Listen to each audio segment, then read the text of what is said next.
টাঙ্গাইলের গোপালপুরে বিএনপি নেতা কর্মীদের হামলা, উপজেলা নির্বাচন অফিসে ভাঙচুর, কর্মকর্তা সহ আহত ৩। নেত্রকোনায় এনসিপি নেতা প্রীতম সোহাগের বাড়িতে আগুন, রাজনৈতিক বিবাদে হামলার অভিযোগ, পুলিশি তদন্ত শুরু। টাঙ্গাইলে ভোক্তা অধিদপ্তরের অভিযান, কেকের উপকরণে রং ব্যবহারের ৭০,০০০ টাকা জরিমানা।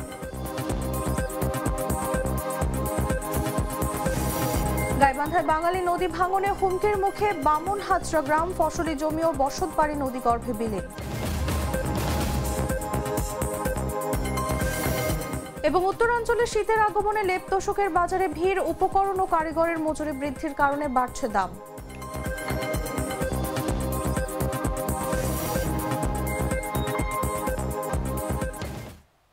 এতক্ষণ শুনছিলেন সংবাদ শিরোনাম। দর্শক, আমন্ত্রণ দেশ জুড়ে সংবাদে, সাথে আছি আমি তাসলিমা তিথি।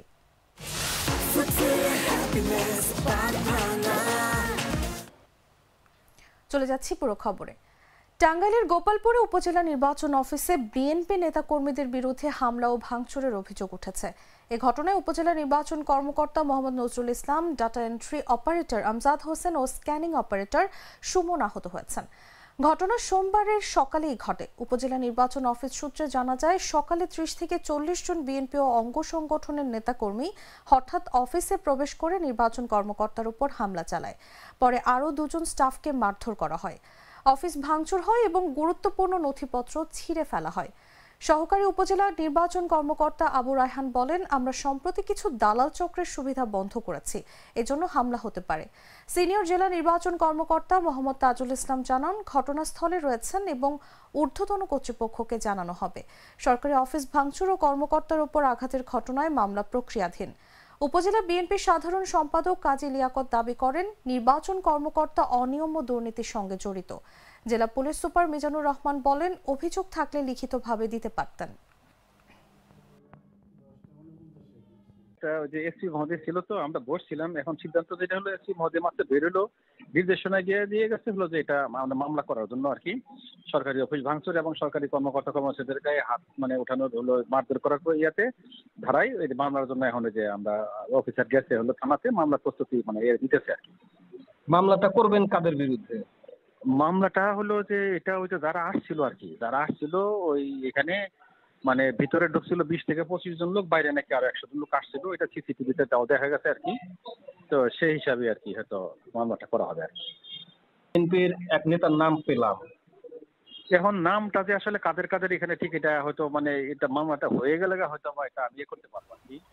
আচ্ছা, সিসিটিভি করছিলাম যে শুনলাম ভিতরে গেছিল হলো যে আমাদের পৌর বিএনপির সভাপতি, আর হলো উপজেলা বিএনপির সেক্রেটারি, তারপরে হলো যে ওই উপজেলা বিএনপির সহ সাংগঠনিক সম্পাদক, তারপরে একজন বললো যুবদলের হলো কি কাপুজ্জামান, এই নামগুলো আমরা।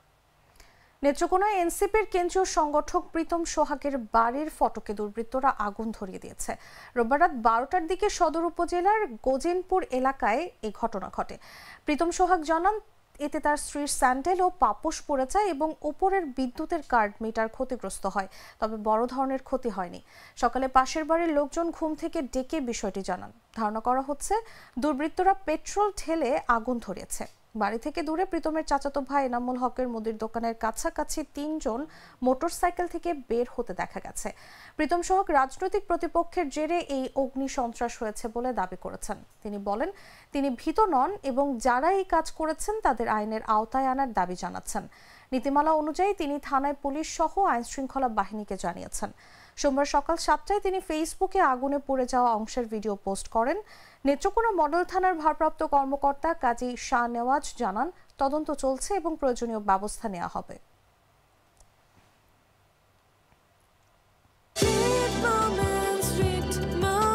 Treat chocolate, treat moment, sweet moment.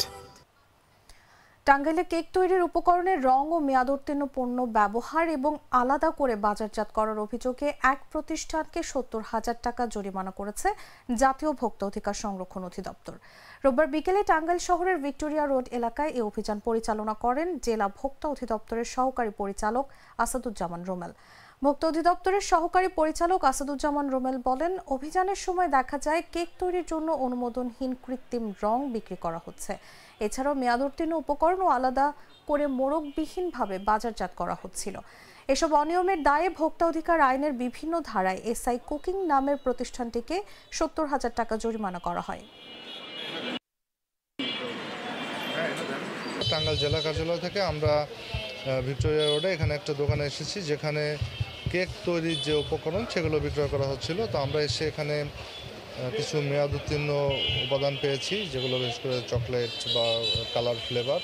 আর এর বাইরে যেটা ভয়ঙ্কর এবং ভয়াবহ অবস্থা সেটা হচ্ছে যে এই কেকের কিছু উপকরণ যেগুলো বাচ্চাদের পছন্দ, বিশেষ করে সুগার বল এবং এই চকলেট জাতীয় যে ইস্যুগুলো যারা বলতেছে বিভিন্ন দেশ থেকে আনে, কিন্তু আমরা তাদের কাছে এই বাইরের দেশ থেকে আনার কোনো ধরনের তথ্য বা প্রমাণ আমরা এটা পাইনি।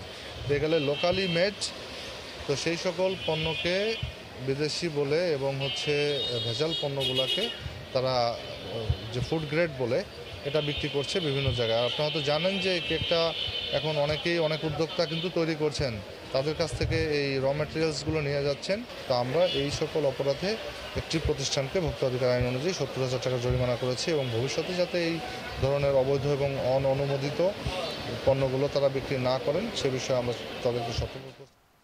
গাইবান্ধার বাঙালি নদীর ভাঙনে হুমকির মুখে পড়েছে একের পর এক জনপদ। নদীগর্ভে তলিয়ে যাচ্ছে ফসলি জমি, বসত বাড়ি আর মানুষের জীবনভর সঞ্চয়। স্থানীয়রা বলছেন, দ্রুত স্থায়ী বাঁধ নির্মাণ না হলে মানচিত্র থেকেই হারিয়ে যেতে পারে পুরো গ্রাম। অভিযোগ রয়েছে, বন্যার সময় পানি উন্নয়ন বোর্ড বস্তা ফেলে যায়, কিন্তু সেসব বস্তা নদীতেই গড়িয়ে পড়ে, ফলে হয় না সমাধান। আর বিষয়টি গুরুত্বের সঙ্গে জানানো হবে বলে যাচ্ছে পানি উন্নয়ন বোর্ড। বিস্তারিত জাগো ডেস্ক রিপোর্টে। গাইবান্ধার গোবিন্দগঞ্জ উপজেলার মহিমাগঞ্জ ইউনিয়নের বামন হাজরা গ্রামের মানুষ আজ মৃত্যু ভয় নয়, মাটি হারানোর ভয় দিন কাটাচ্ছেন। বাঙালি নদীর অব্যাহত ভাঙনে কয়েক বছরের ব্যবধানে নদী গর্ভে তলিয়ে গেছে শত শত একর ফসলি জমি, বসত ভিটা, সরকারি স্থাপনা আর মানুষের সারা জীবনের সঞ্চয়। স্থানীয়রা জানান, নদীর প্রায় ৩ কিলোমিটার জুড়ে ভাঙন এখন দৈনন্দিন আতঙ্কে পরিণত হয়েছে। প্রতি বছরই নতুন করে গিলে খাচ্ছে জমি, বাড়িঘর ও গ্রাম। এই গতিতে ভাঙন চলতে থাকলে মানচিত্র থেকে হারিয়ে যেতে পারে পুরো বামন হাজরা। স্থায়ী প্রতিরোধ ব্যবস্থা না থাকায় অসহায় মানুষরা প্রশাসনের কাছে দ্রুত ব্যবস্থা নেওয়ার অনুরোধ জানিয়েছেন। নদীটা একটু ফাইলিং করে দিতে আমার খুব সুবিধা হলো, হয় না মনে করেন। এই ভাঙতে ভাঙতে এখন কত জমি জমা যাচ্ছে, ছেলে আন্তর মানুষের আবাদের ক্ষতিগ্রস্ত হচ্ছে। সরেজমিনে দেখা যায়, শাখাটার দেওয়ানতলা রেল সেতু থেকে গোবিন্দগঞ্জের মজিদের ব্রিজ পর্যন্ত দীর্ঘ ৩ কিলোমিটার এলাকা নদী গর্ভে বিলীন। ঝুঁকিতে রয়েছে ফসলি জমি, ঘরবাড়ি এবং অতি গুরুত্বপূর্ণ দেওয়ানতলা রেল সেতু। এই সেতুটি ধসে পড়লে উত্তরাঞ্চলের ৮ জেলার সঙ্গে রেল যোগাযোগ পুরোপুরি বিচ্ছিন্ন হয়ে যাবে। এর আগে বাঁধ ছিল, কিন্তু বাঁধটা আমাদের নদী বিলীন হওয়ার কারণে আমাদের সয় সম্পত্তি, বাড়িঘর বিলীন হয়ে যাচ্ছে। কিন্তু আমাদের প্রাণের দাবি যাতে আগামীতে এই বাঁধটা হয় এবং আমাদের জমা জমিগুলো রক্ষা পায়, তাতে আমাদের নিরীহ মানুষগুলোর উপকার হবে। স্থানীয় বাসিন্দাদের অভিযোগ, বন্যার সময় পানি উন্নয়ন বোর্ড বস্তা ফেলে যায়, কিন্তু সেসব বস্তা নদীতেই গড়িয়ে পড়ে, এর কোনো সমাধান হয় না। আপনার এই ফসলের জমি আবাদ গৃহ করা পর্যন্ত এগুলো নদীর গর্ভে বিলীন হয়ে গেছে, কিন্তু আমাদের সোলবল স্কুল ঘাটে ঠিক মতো যাইতে পারছে না, রাস্তা নদীর বাধাতে গেলে পরে যায়, সমস্যা হয়ে যায়। ইউপি সদস্য জাহাঙ্গীর আলম জানান, উপজেলা চেয়ারম্যান আর এমপি শুধু আশ্বাস দেন, কাজের কাজ কিছুই হয় না। গাইবান্ধা পানি উন্নয়ন বোর্ডের উপবিভাগীয় প্রকৌশলী ওয়ালিদ আরশাদ রিয়ন বলেন, স্থায়ী বাঁধ নির্মাণের বিষয়টি গুরুত্ব সহকারে ঊর্ধ্বতন কর্তৃপক্ষকে জানানো হবে। এখন প্রশ্ন হলো, স্থায়ী বাঁধের আশায় শেষমেশ বামন হাজরা কি বাঁচবে নাকি মানচিত্র থেকে মুছেই যাবে? News desk, Jago news.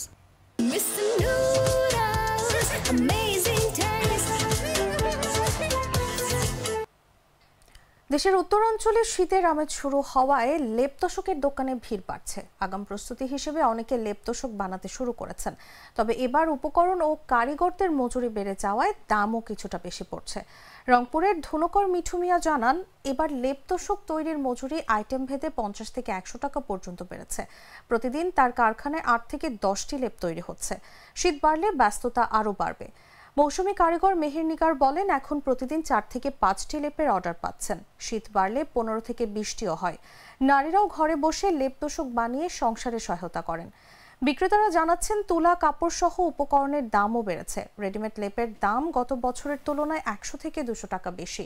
5 feet by 7 fit লেপ বিক্রি হচ্ছে 1500 থেকে 1600 টাকায়, কভার সহ 2200 টাকায়।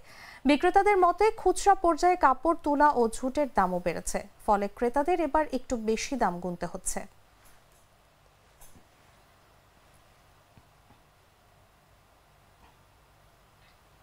দর্শক, সংবাদ শেষ করার আগে শিরোনামগুলো জানিয়ে দিচ্ছি আরো একবার।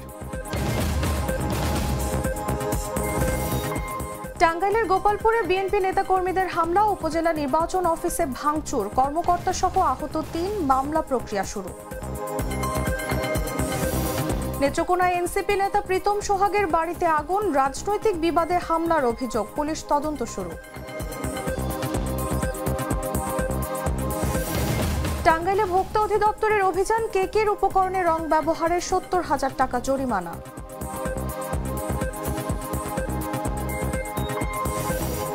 গাইবান্ধার বাঙালি নদীর ভাঙনে হুমকির মুখে বামন হাজরা গ্রাম, ফসলি জমি ও বসতবাড়ি নদী গর্ভে বিলীন। এবং উত্তরাঞ্চলে শীতের আগমনে লেপ তোশকের বাজারে ভিড়, উপকরণ ও কারিগরের মজুরি বৃদ্ধির কারণে বাড়ছে দাম।